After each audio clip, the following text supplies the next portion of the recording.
Hello everyone. So for this episode of Ninja Exploration, we're going to do something a little different. At first I was planning on burning through as many regions as possible to see if I could get some interesting content. However, I'm starting to realize that it's pretty quiet out here for the most part. I was pretty done with exploring Vale of the Silent and really didn't run into anything interesting.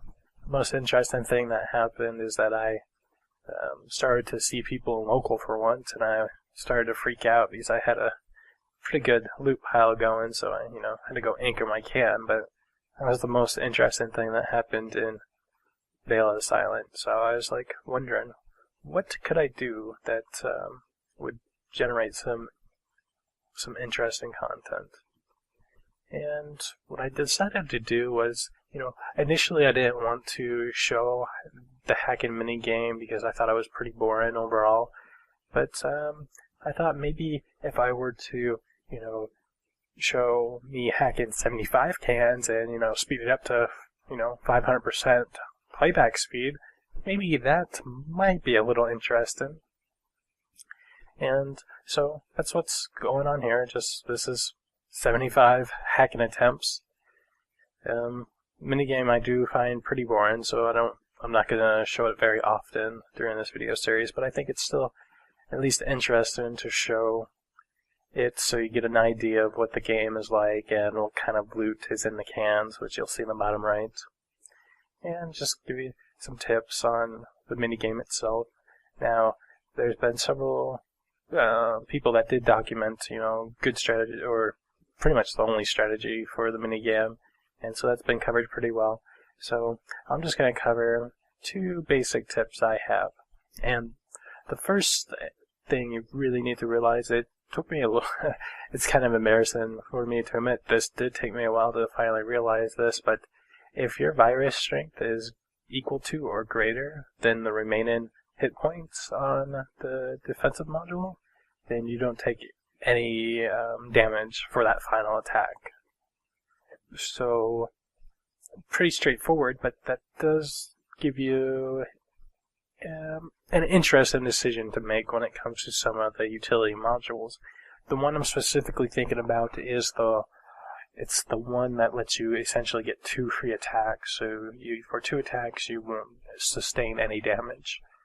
And so if you have a virus strength of 40, that creates very good opportunities where there's several times where the board might be filled with a lot of modules you need to take out, but if you have one of those utilities, you can use it to essentially take out 2 of them, especially those ones that have only 50 hit points, but their strength is 40, so it's impossible for you to, not take any damage from those without a utility.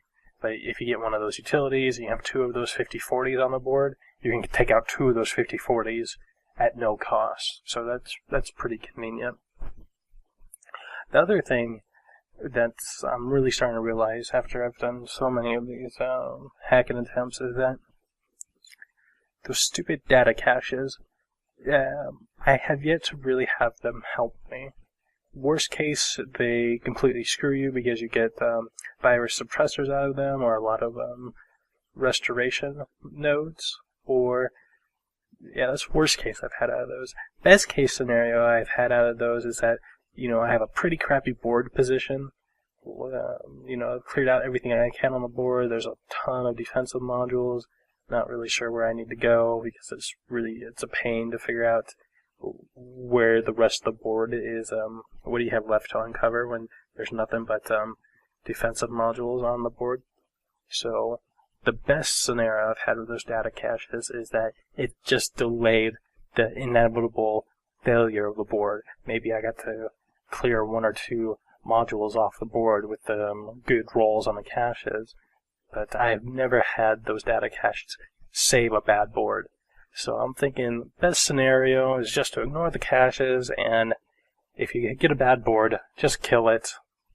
I found very, very rarely have I re-rolled a board, and on the second attempt got something that was just as bad as the previous board. I think I probably have had 2 to 3 cans today out of the 75 actually. Just give me 2 dick boards back to back and have the can explode because of that. That very rarely happens, so if you're thinking you're getting a bad board, just freaking kill it and don't try to save it through the use of data caches. It's just a waste of time. So, that pretty much wraps up what I have to say about the minigame, and those are my 2 best tips for you there. I'm just going to play some music now for you, so you can enjoy the rest of these hacking attempts. Have a good one, guys.